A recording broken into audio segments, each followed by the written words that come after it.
आज पढ़ाते हैं आप लोगों को आर्टिकल नंबर 123। ये बहुत महत्वपूर्ण आर्टिकल है।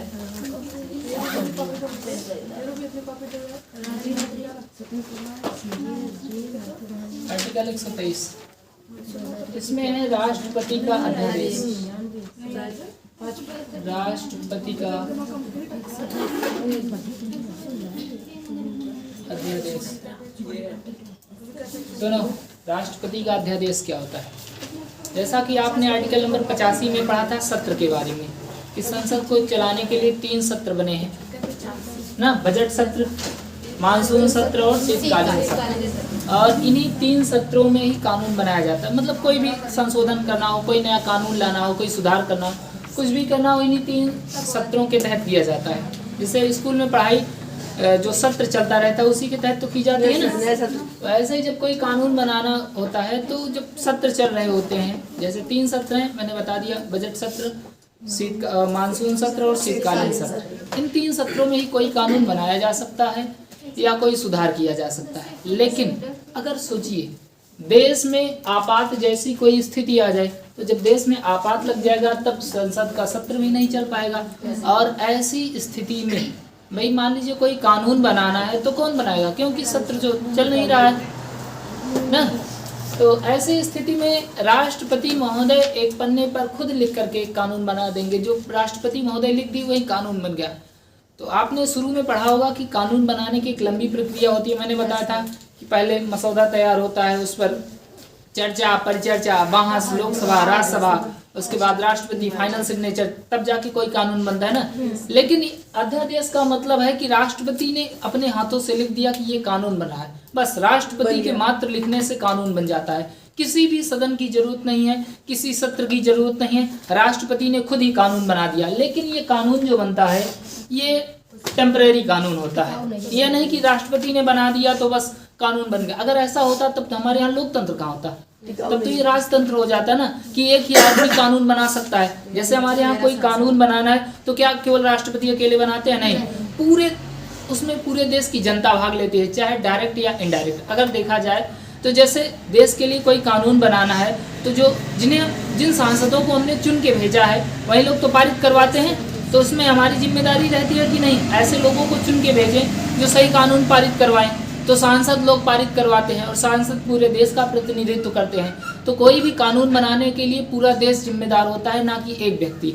लेकिन जब राष्ट्रपति कानून बना रहा होता है तो केवल राष्ट्रपति बनाएगा अकेले, और इसी चीज़ को कहते हैं अध्यादेश। तो ये अध्यादेश ऐसा नहीं कि बस राष्ट्रपति ने बना दिया परमानेंटली बन गया। ये एक टेम्पोररी कानून है। जब देश में आपात जैसी कोई स्थिति हो, संसद का सत्र नहीं चल रहा हो, तब राष्ट्रपति के द्वारा बनाया जाता है अध्यादेश। मतलब राष्ट्रपति के द्वारा अध्यादेश जारी किया जाता है। समझ गए कि नहीं? जब संसद का सत्र ना चल रहा हो तो ऐसी स्थिति में राष्ट्रपति अकेले जो कानून बना देता है उसे कहते हैं अध्यादेश। क्या कहते हैं? अध्यादेश कहते हैं। वैसे कानून बनाने के लिए आप समझ ही रहे हैं, लोकसभा, राज्यसभा पारित होगा, राष्ट्रपति फाइनल सिग्नेचर करते हैं, तब जाकर के कई कानून बनता है।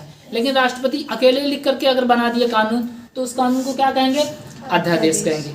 ये अध्यादेश क्यों लाया जाता है? अध्यादेश तब लाया जाता है जब देश में आपात जैसी कोई स्थिति हो। ये नहीं कि संसद का सत्र नहीं चल रहा है तभी बना देंगे। और वैसे भी संसद का सत्र कब नहीं चलता? जब आपात जैसी कोई स्थिति आती है तभी नहीं चलता, बाकी सामान्यतः तो सत्र चलता रहता है ना। तो जब देश में आपात जैसी कोई स्थिति आ जाए और संसद का सत्र ना चल रहा हो तो राष्ट्रपति कानून बनाता है जिसे कहते हैं अध्यादेश। और राष्ट्रपति अकेले बनाता है और अकेले बन जाता है कानून। समझ गए कि नहीं? और राष्ट्रपति के द्वारा ये बनाया गया जो अध्यादेश होता है, जो कानून होता है, ये 6 महीने तक लागू रहता है। मतलब 6 महीने तक इसकी वैलिडिटी रहती है। जैसे कोई सामान आप खरीदने जाते होंगे उसमें लिखा रहता है ना कि जब से आप इसे लिए या पैकिंग डेट से 1 साल तक के लिए वैलिड है। तो ऐसे ही जब अध्यादेश बनाया जाता है, जिस दिन लागू होता है उस दिन से 6 महीने तक इसकी अवधि रहती है। अध्यादेश की अवधि 6 माह तक। 6 माह तक ये कानून लागू रहता है। बाकी अगर इस कानून को और आगे बढ़ाना है, जैसे मान लीजिए राष्ट्रपति ने कोई अध्यादेश जारी किया, उसके बाद संसद का सत्र चलने लगा, और जब सत्र चलने लगा तो लोगों को लगा कि जो राष्ट्रपति ने कानून बनाया ये कानून सही है, इसको कंटिन्यू आगे रखा जाए। मतलब टेम्पोररी कानून था, इसको परमानेंट बना दिया जाए। तो परमानेंट बनाने के लिए सदन के दोनों सत्र इसका अनुमोदन करते हैं, और अनुमोदन करने के बाद जो टेम्परेरी कानून होता है वो बन जाता है परमानेंट कानून। समझ गए कि नहीं? लेकिन यहाँ पर दो तरीके से बात आती है कि राष्ट्रपति जब कोई अध्यादेश जारी करता है तो उसकी अवधि कितनी होती है, 6 महीने। लेकिन जब राष्ट्रपति अध्यादेश जारी करे और उसके बाद कोई सत्र चालू हो जाए तब उसकी अवधि मात्र 42 दिन तक होती है। समझे कि नहीं? जैसे राष्ट्रपति ने अध्यादेश जारी किया लेकिन संसद का कोई सत्र अभी भी नहीं चल रहा है, राष्ट्रपति ने अध्यादेश जारी कर दिया और उनका अध्यादेश चल रहा है लेकिन संसद का सत्र अभी तक नहीं चला है और कंटिन्यू नहीं चल रहा है और संसद का सत्र भी नहीं चला लेकिन इनका अध्यादेश जारी है और तब तक नहीं चला जब तक 6 महीने नहीं बीत गए, तो 6 महीने तक इसकी अवधि रहेगी। लेकिन जैसे ही सत्र चला तो सत्र के चलने के बाद इसकी अवधि कितनी हो जाती है, 42 दिन की। समझ गए ना? तो अवधि के बारे में दो बातें हैं कि जब संसद का सत्र ना चल रहा हो तब तो 6 महीना, लेकिन अगर कोई सत्र चल जाए तो 42 दिन, मात्र 42 दिन तब उसकी अवधि होती है। समझ गए कि नहीं? और ये एक टेम्परेरी कानून होता है, इसको परमानेंट कानून बनाने के लिए कौन अनुमोदन करता है, लोकसभा और राज्यसभा के दोनों सदस्य मिल करके इसको विशेष बहुमत द्वारा पारित करते हैं। नहीं तो अगर ऐसा होता तो सामान्य बहुमत से पारित किया जाता तो बड़ा गड़बड़ हो जाता। क्यों? क्योंकि राष्ट्रपति किसी भी अध्यादेश को बना देते और अध्यादेश को बनाने के बाद जो पार्टी में होते हैं वही लोग केवल विशेष बहुमत में सामान्य बहुमत से ही पारित कर देते। क्या होता? कुछ नहीं होता, आराम से पारित हो जाता है कि नहीं? इसीलिए इसे विशेष बहुमत से पारित किया जाता है। और अध्यादेश कई बार लाया जा सकता है, जितनी बार मन हो उतनी बार लाया जा सकता है। भाई देश में आपात लग जाएगा तो ये थोड़ी ना पूछेगा कि कितने दिन तक लगे, भाई जब तक स्थिति बनी रहेगी तब तक लगा रहेगा आपात। तो अध्यादेश को कितनी भी बार लाया जा सकता है। जैसे अभी जो कोरोना काल चला था तो कोरोना काल के समय में अध्यादेश लाया गया था। तो एक और भी आया था वो वाला किसान विधेयक वाला, 3 विधेयक पारित हुए थे ना, तो ये भी अध्यादेश के माध्यम से लाया गया था। लेकिन अध्यादेश के माध्यम से लाया गया था, बन गया था, बाद में इसे फिर समाप्त करवा दिया गया। तो अध्यादेश का मतलब बस इतना याद रखिएगा, अध्यादेश का मतलब होता है टेम्परेरी कानून। क्या होता है? टेम्परेरी कानून। और इसे अगर परमानेंट बनाना हो तो लोकसभा और राज्यसभा वाले मिलकर इसका अनुमोदन करेंगे। और कब अध्यादेश लाया जाता है? जब इतना समझो, जब संसद का सत्र ना चला हो। और संसद का सत्र कब नहीं चलता है? आपात जैसी स्थिति में। लेकिन जरूरी नहीं कि आपात जैसी स्थिति में ही ना चले, और भी ऐसी स्थितियां होती हैं जिसमें ना चले। मान लो कोरोना जैसी कोई और महामारी आ जाए तो तब भी तो नहीं चलेगा ना भाई। कोरोना के समय में भी सत्र थोड़ी देर में चल रहा तो बंद हो गया था सत्र। तो जब संसद का सत्र ना चल रहा हो तो ऐसी स्थिति में राष्ट्रपति के द्वारा अध्यादेश निकाला जाता है। देखो, इसको एक चीज याद करने का तरीका, आप जानते हैं कि कानून बनने के लिए कम से कम 3 जगह से होकर गुजरना पड़ता है, लोकसभा, राज्यसभा और फाइनली प्रेसिडेंट के पास, राष्ट्रपति। तो पहले 3 लोगों की शक्तियां 2 लोगों में करो, 2 लोगों की शक्तियां 1 लोगों में कर दो। कानून बनाने की शक्ति 3 प्रकार के लोगों के पास होती है, जैसे लोकसभा, राज्यसभा, राष्ट्रपति। तीनों मिलके 1 2 3 मिलके कानून बनाते हैं ना, तो 1 2 3 को 1 में हिला दो। ऐसे 1 2 3 को 1 में हिला देना, 1 2 3, 1 2 3 लोग मिलके कानून बनाते हैं। लेकिन कोई अकेले कानून बना दे तो वही है अध्यादेश। समझ गए कि नहीं अध्यादेश के बारे में? चलिए लिखिए, अब दिखाते हैं कुछ। लिखो।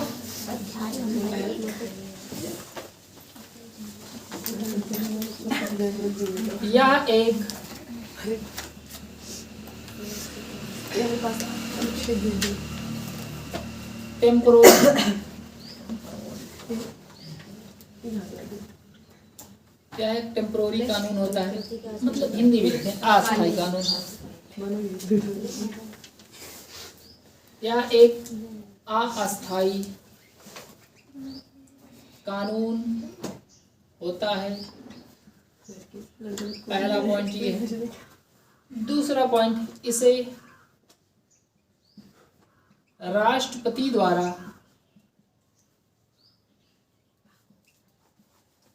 पीएम की सलाह पर लाया जाता है। पीएम की सलाह पर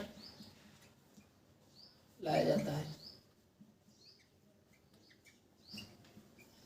राष्ट्रपति जो अध्यादेश लाता है इसे पीएम की सलाह पर लाता है और इसे तब लाया जाता है, इसे तब लाया जाता है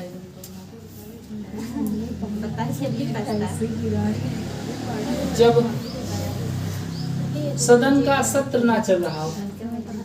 सदन का सत्र ना चल रहा हो, समझ गए ना? अध्यादेश तब लाया जाता है तब जब सदन में सत्र ना चल रहा हो। जो 3 सत्र बताए गए हैं, अगर इसमें से कोई सत्र नहीं चल रहा है तो राष्ट्रपति अकेले कानून बनाता है और इसी प्रक्रिया को कहते हैं अध्यादेश।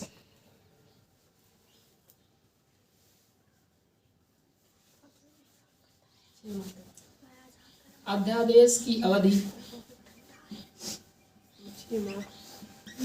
6 माह तक है। 6 माह तक।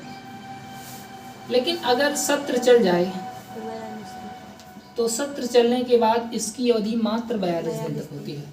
सत्र के चलने के बाद, सत्र का मतलब बजट सत्र, मानसून सत्र, शीतकालीन, कोई भी सत्र चल जाए, सत्र के चलने के बाद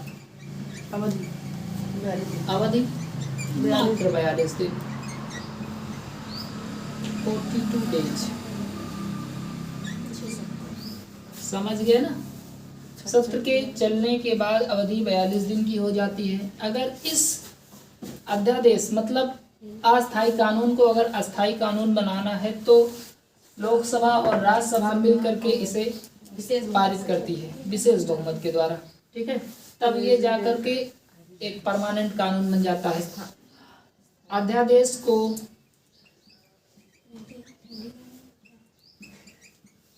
अस्थायी कानून बनाने के लिए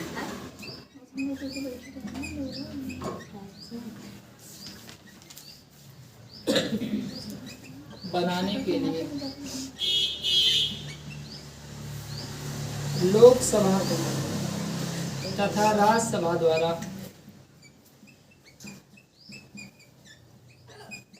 विशेष बहुमत से पारित किया जाता है।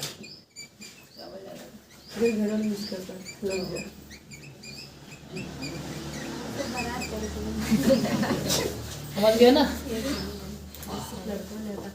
अध्यादेश को अस्थायी कानून बनाने के लिए लोकसभा तथा राज्यसभा द्वारा विशेष बहुमत से पारित किया जाता है। समझ गए ना आप लोग अध्यादेश के बारे में? और वैसे तो भले यहाँ पर मैंने लिखा है कि सत्र ना चल रहा हो, लेकिन ऐसी स्थिति में लाना चाहिए जब आपात जैसी कोई स्थिति आ जाए। सामान्यतः तो हम कभी भी कोई सत्र चलवा के बना सकते हैं बस, लेकिन सत्र ना चला। और कितनी बार लाया जा सकता है? कई बार लाया जा सकता है। राष्ट्रपति, हाँ, अध्यादेश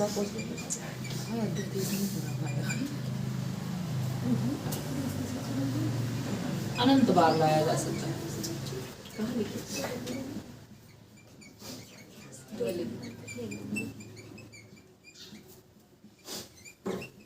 तो जिस तरीके से केंद्र सरकार में राष्ट्रपति के द्वारा अध्यादेश लाया जाता है, उसी तरीके से राज्य सरकार में राज्यपाल के द्वारा भी अध्यादेश लाया जाता है। और उसका उल्लेख है आर्टिकल नंबर 213।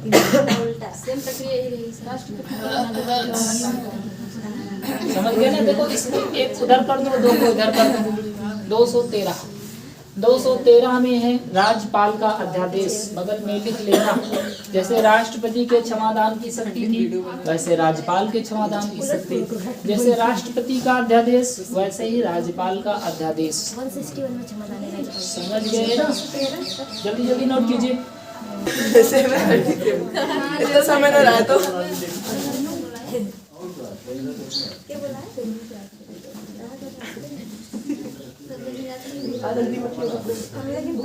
राष्ट्रपति का अध्यादेश आप लोग समझ लिए। एक बार फिर से बताते हैं, ध्यान से सुन लीजिए, मन मस्तिष्क में बैठा लीजिए।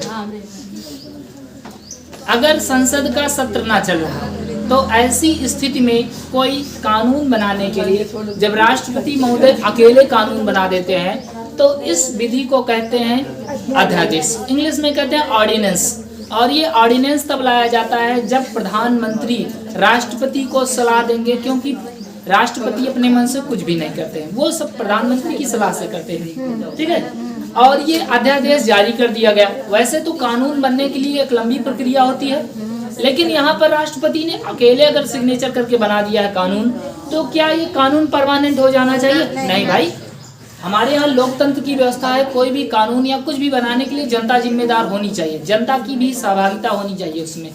तो इसीलिए जो राष्ट्रपति के द्वारा अध्यादेश जारी किया जाता है वो परमानेंट नहीं होता है, वो मात्र 6 महीने के लिए होता है। लेकिन 6 महीने तक के लिए तभी होगा जब संसद का कोई सत्र ना चल रहा हो। लेकिन जैसे ही संसद का कोई सत्र चल गया तो इसकी अवधि कितने दिन तक? 42 दिन तक हो जाएगी, ठीक है। लेकिन मान लीजिए राष्ट्रपति ने सही कानून बना दिया और सबको लगे कि नहीं कानून तो सही बनाया गया है और इसको अब परमानेंट कर दिया जाए, तब क्या होगा? तब दोनों सदन लोकसभा और राज्यसभा मिल करके इसका विशेष बहुमत द्वारा अनुमोदन करेंगे और ये बन जाएगा क्या? कानून। अब बताओ, जब लोकसभा और राज्यसभा वाले इसका अनुमोदन करेंगे तो क्या फिर से राष्ट्रपति के पास सिग्नेचर के लिए जाएगा? नहीं जाएगा। राष्ट्रपति महोदय पहले से सिग्नेचर, जैसे कि मान लीजिए हम आपकी प्रॉपर्टी लिखाना चाहते हैं और सादा पन्ना में आपसे हस्ताक्षर करवा लें और बाद में अपने मन से खूब बढ़िया लिख दें, तो क्या फिर से आपसे जाएंगे सिग्नेचर करवाने? तो हमारा काम हो ही गया ना। तो यहाँ पर भी ऐसी व्यवस्था है कि राष्ट्रपति ने जो टेम्परेरी कानून बनाया इसको परमानेंट बनाने के लिए केवल लोकसभा और राज्यसभा वाले मिलकर विशेष बहुमत द्वारा अनुमोदन कर दे। समझ गए ना? अच्छा बताइए, अध्यादेश कितनी बार लाया जा सकता है? अनंत बार। वैसे ऐसा कहा जाता है कि अध्यादेश को तभी लाना चाहिए जब देश में आपात जैसी कोई स्थिति हो, क्योंकि भाई बजट या कोई भी सत्र हो और भी स्थितियों में नहीं चल सकता है कि नहीं? लेकिन ऐसी स्थिति में लाना, ठंडी में अब ऐसा नहीं है कि सत्र नहीं चलाएंगे। शीतकालीन नवंबर के, हाँ चालू हो गया होगा, चालू हो गया, हाँ चालू हो गया है। तो ये शीतकालीन सत्र चल रहा है, नवंबर दिसंबर तक रहेगा और दिसंबर और जनवरी में ही कड़ाके की ठंडी पड़ती है। समझ गए ना? चलो अब आगे चलते हैं, 5 मिनट और आपको पढ़ाते हैं। चलो देखो, हमारे यहाँ लोकतंत्र के प्रमुख 4 अंग हैं। देखो इधर, विधायिका,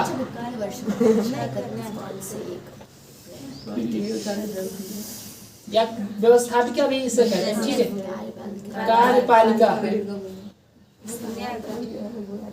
और तीसरा है न्यायपालिका और चौथा है मीडिया, ठीक है। हमारे यहाँ लोकतंत्र के 4 प्रमुख ये पिलर हैं, स्तंभ हैं।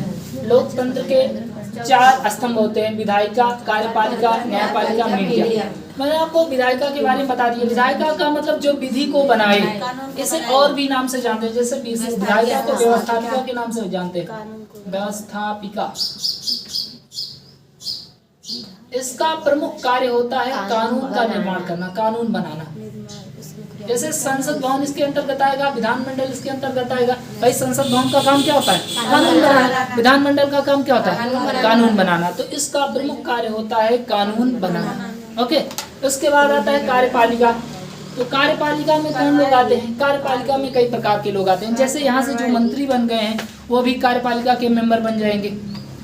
जो इनके यहाँ सचिव होते हैं वो भी किसके अंग है? कार्यपालिका के, क्योंकि वो भी तो कार्य कराते हैं। जो ऑफिसर्स होते हैं वो भी यहाँ के होंगे कार्यपालिका। और जो एम्प्लॉय होते हैं किसी भी मतलब सरकारी, हाँ गवर्नमेंट अगर जॉब कर रहे हैं तो अभी वो किसमें आएंगे? कार्यपालिका में आएंगे, ठीक है। तो ऑफिसर्स हो गए। यहीं पर आपका ये जितना प्रशासन होता है, प्रशासन भी इसी के अंतर्गत आता है। जैसे अब ठंडी बहुत ज्यादा बढ़ जाएगी तो डीएम साहब लिखित आदेश देंगे ना कि डीएम के आदेशानुसार शीतकालीन लहरी अवकाश। तो ये सब कानून लागू कराना इन्हीं लोगों का काम तो होता है कि नहीं? तो कार्यपालिका का काम क्या होता है? कानून को लागू कराना, कानून लागू कराना, ठीक है। इसके बाद अब हम लोग पढ़ेंगे न्यायपालिका, कोर्ट के बारे में। न्यायपालिका का 2 प्रमुख कार्य होता है। पहला चीज, जैसे इन्होंने कानून बनाया, ठीक है, इन्होंने कानून लागू करा दिया। कानून बना और कानून लागू करा दिया गया, लेकिन कोई गलत कानून बन गया तो गलत कानून बन गया उसकी जांच करना काम है न्यायपालिका का। दूसरी चीज, अगर संविधान में कुछ धुंधला है, धुंधला का मतलब कोई चीज स्पष्ट नहीं है, तो उसको स्पष्ट करना भी न्यायपालिका का काम है। और सबसे मुख्य काम है इनका न्याय करना। समझ गए कि नहीं? न्यायपालिका के कई काम होते हैं, जैसे इनके द्वारा, अब आर्टिकल में आएगा तब बताएंगे, फिलहाल बस इतना समझिए अभी। न्याय करना, न्याय करना और संविधान की व्याख्या करना। व्याख्या करना। भाई संविधान में मान लीजिए कुछ ऐसा लिख दिया गया है जो स्पष्ट नहीं हो पा रहा है, तो कौन स्पष्ट करेगा? भीमराव अम्बेडकर खुद आएंगे, कहेंगे हाँ बताओ क्या दिक्कत है, किसको कौन सी दिक्कत है बताओ, यहाँ पर स्पष्ट करेंगे, है ना। तो न्यायपालिका ही इसको स्पष्ट कर देती है। तो न्याय करना और व्याख्या करना संविधान की। और मीडिया का काम क्या बताइए? मीडिया का काम है सरकार की गलतियों को गिनाना। अगर सरकार कोई गलती कर रही है तो उसको जनता तक पहुंचाना, ये काम होता है मीडिया का। इसका काम होता है मीडिया का, समझ गए ना। ये हमारे लोकतंत्र का चौथा स्तंभ कहा जाता है। लेकिन आप समझ रहे हैं हमारे यहाँ की मीडिया 161 नंबर पर आ गई है, क्योंकि ये लोग सरकार की गलतियां नहीं गिनाते हैं, सरकार की तारीफ करते हैं। मैंने एक न्यूज देखा था, एबीपी न्यूज था, तो एबीपी न्यूज था, बोल रही कि स्वागत है आप सभी का बीजेपी न्यूज में। मतलब इतना भूत सवार हो गया है सरकार के लिए। तो एक ही सरकार की बात हम नहीं कर रहे हैं, मीडिया का काम है कि भाई सरकार की आलोचना करे, सरकार कोई गलती कर रही है और कमियों को दिखाए। बाकी इनकी अच्छाइयाँ गिनाने के लिए होता है ना सूचना एवं प्रसारण मंत्रालय। देखो एकदम आप पेट्रोल पंप पर जाते होंगे, मोदी जैसे स्माइल करते हैं, 100 रुपया लीटर, ये 90 रुपया लीटर, 97 रुपया लीटर। और कहीं पर जाएंगे देखेंगे एकदम स्माइल करते हुए खड़े। ये सब मीडिया वाले नहीं करते, ये सूचना और प्रसारण मंत्रालय का काम होता है। रेलवे विभाग पर आप कहीं पर जाए देखते होंगे एक पोस्टर लगा होता है, तो उनका काम होता है सरकार की अच्छाइयाँ गिनाना। इनका काम है सरकार की आलोचना करना, समझ। अब इन लोग आलोचना का मतलब समझते, wow nice speak, very good, looking handsome, समझते ना आलोचना मतलब। आलोचना का मतलब टिप्पणी, कमेंट। वो एक दो चैनल है जो बैठते हैं, बाकी सब सरकार काफी ऐसे चैनल है, सबसे अच्छा आपके होता है, समझ गए ना। तो मीडिया का काम होता है सरकार की गलतियां गिनाना। सबका काम आप समझ गए होंगे। इनका काम कानून बनाना, इनका काम कानून लागू कराना, इनका काम अगर कानून गलत बन गया रक्षा करना, न्याय करना, व्याख्या करना। और इनका काम होता है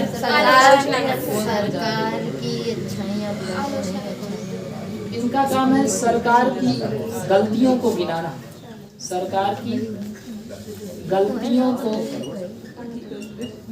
गिनाना। समझ गए कि नहीं? देखो हमारे यहाँ जब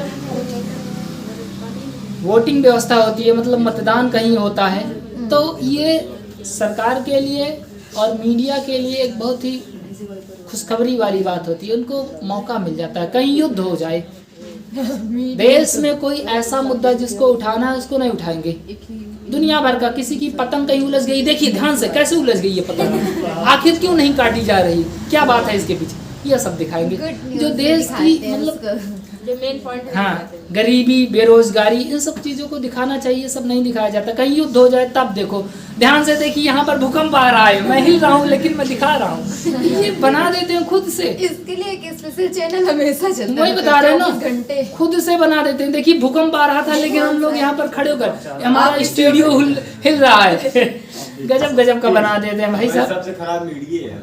बिल्कुल, और क्या, मीडिया ही तो सब कुछ करती है। अगर मीडिया आपको चाहे तो एक दिन में हीरो बना सकती है, मीडिया ही चाहे तो आपको जीरो बना सकती है, समझ गए कि नहीं। तो मीडिया बहुत पावरफुल होती है, लेकिन कोई ऐसी शक्ति जो राक्षस के हाथ लग जाए और बहुत पावरफुल है तो विनाश कर देगा ना, और देवता के हाथ लगेगी भाई तो उसका अच्छा ही, समझ गए कि नहीं। फिलहाल हम लोग दो चीजें पढ़ ली हैं इधर, विधायिका और कार्यपालिका के बारे में पढ़ लिए हैं। अब न्यायपालिका के बारे में पढ़ना है, और न्यायपालिका के बारे में पढ़ाएंगे नेक्स्ट डे, समझ गए कि नहीं।